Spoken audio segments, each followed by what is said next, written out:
Nadeem, we're at a really busy Microlise 2025, but take me first of all through your journey with the company, because you've really been through, am I right, about 20 years you've been with the company? Sadly, even longer than that. Ooh. Yeah. Well, firstly, thanks for having me on. I joined the company in the late 80s. So 37 years or something it's been. So it's been a good long while.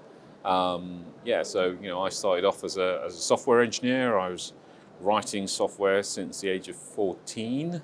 I didn't join Microlise at the age of 14. I joined it when a few months after I left university, and then went on to look at the research and development department. I got involved with electronics. I got involved with some of our hardware manufacture, and then did lots of things all around the business. I was very fortunate to get a well-rounded view of all the operations across the business, and that's really helped when ended up being CEO in 2008.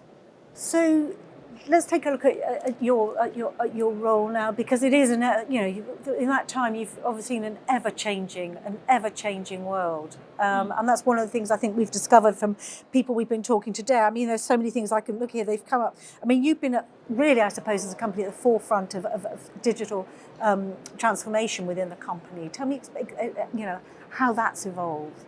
Well, I think we've got a lot of technical and engineering expertise, and I'd say 15, 20 years ago we were really good at solving problems. We could, no challenge was too big for us.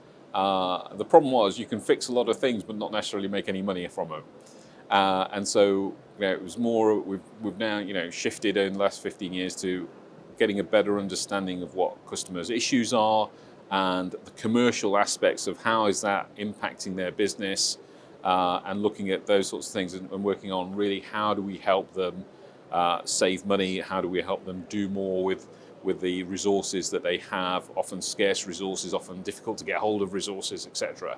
So we've become much more commercial in the way that we look at helping customers. By you becoming more commercial in the way you look at customers, how does that help them become more commercial? Well, because it means that they're focused on actually what's driving their business. What tools and data do they need to actually help them run their business and grow their business? That's a big challenge these days when it's obviously a difficult economic market. It's a very competitive market, and you've got a variety of vehicles, trailers, drivers, etc. Whether it's a driver shortage or a skill shortage in technicians or all those sorts of things. There's lots of challenges there, and trying to understand what's actually going to help move the needle for you as an organisation to either earn more revenue or increase your profit margins or help you reduce your costs.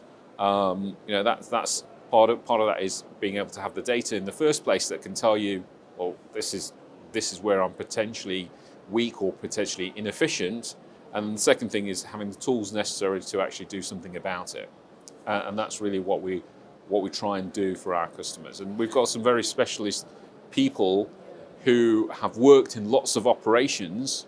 Our customer success team have worked in lots of different operations that have implemented and used our systems across a wide variety of industry sectors, and it's those people that we send in to help our customers and identify opportunities where they can create wins.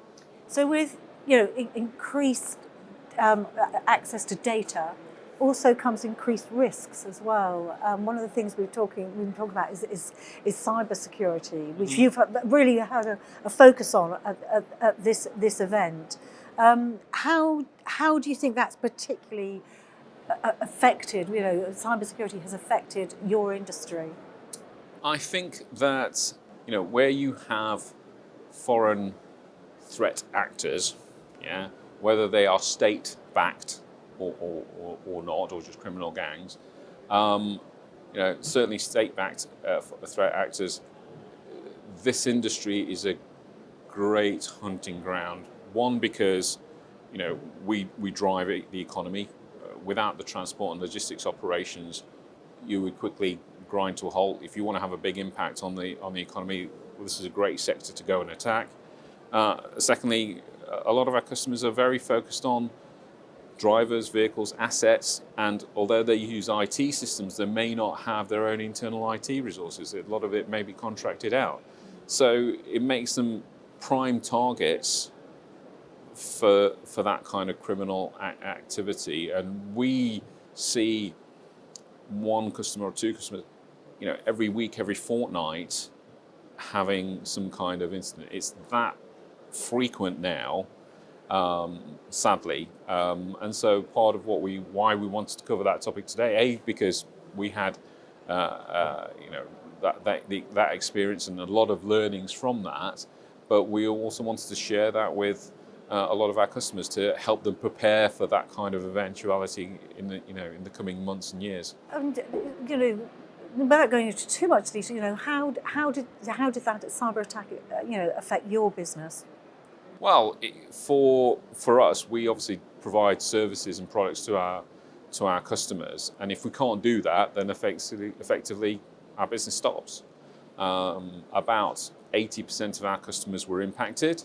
Some of them for a couple of days, some of them for about 2 weeks. So yeah, it was a fairly significant event. I'm pleased to say that none of our customers' data was taken, and interestingly, that was the number one question that we got from customers when we talked to them about it was, well, has anybody taken any of my PII data on my customers or my staff, etc. I'm pleased to say none of that was ever taken. In fact, it was an attack that happened from our head office rather than in our data centers. So there was a lot of learnings from it, but it was it's something that hopefully we can share those learnings with a lot of our customers. And that's one of the things when we've been talking today with people who are on the panel. It's all about, they were saying about sharing and about working together. And how do you think that just purely by doing this today, it has made a difference?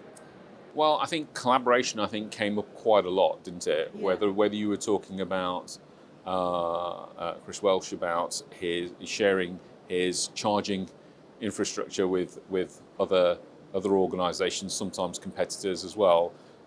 It's something that I think we all have to do a lot more of to actually become more efficient. The statistics on empty running. If you looked at the statistics for empty running of vehicles, where you're just shifting air, hasn't really improved that much over the last 10 years, last 15 years. And there's a lot to go out there. And if you think about what is actual waste, well, that is actual waste. Where you're just transporting air is waste. The only way we can deal with that is through more collaboration across the industry. And I think that's something that we've got to work on to see how we can do more of that. AI comes into a lot of business now and technology now. How important do you think it is to have that AI technology within the transport and logistics industry? I think it is important, absolutely, and I think a lot of it is to do with the amount of data that we have, the amount of data we collect, etc. But I think the key thing is, let's not talk about AI. Let's talk about what are the benefits that actually that enables us to deliver. What kind of value do we create for our customers? What kind of value do they create for their end customers by using AI somewhere in the product set? And that's really the key thing. There's a lot of stuff about AI that is often very gimmicky in my view, and really what we should be focused on is looking at what actual benefits, real life benefits, can it actually deliver that's going to help customers and help their customers at the end of the day. So if you could sort of look ahead into, the next 5-10 years, say, what sort of changes or innovations do you see waiting for us around the corner?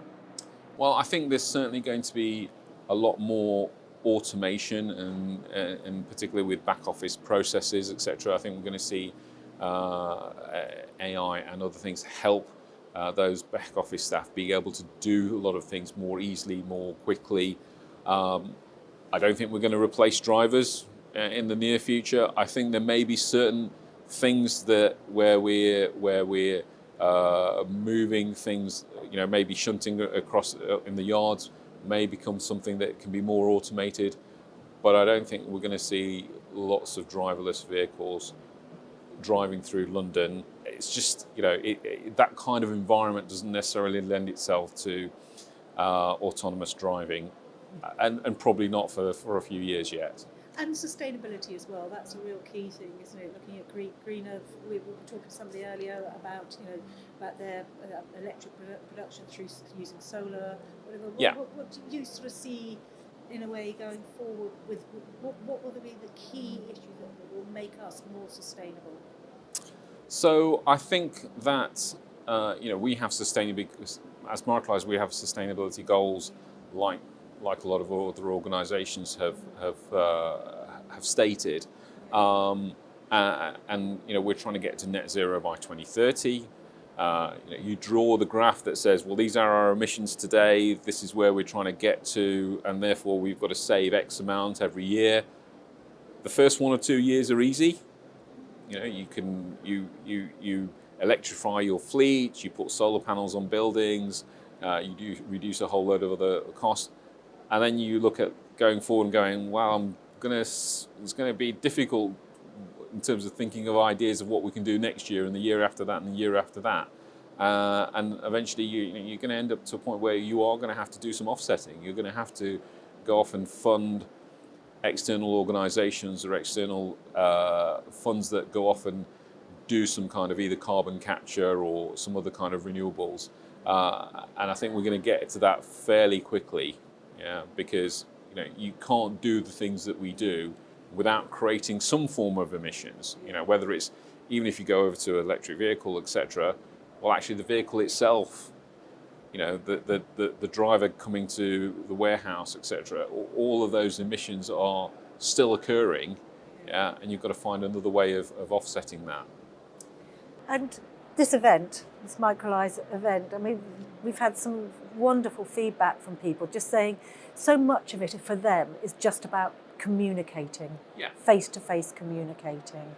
How do you hope that the event can further expand and grow and offer those opportunities? Well, I think we've talked about collaboration, and I think it's about trying to make those connections. It's a place where we often see competitors talking to each other. Isn't that great? Where people can come along and, in a safe environment, talk about the problems they're having with a competitor. And that's the kind of environment that we're trying to create with this. Is where you can come along, you can understand about what's going on. Obviously, we had National Highways and Department for Transport presenting as well, talking about some of their visions and things that they're working on.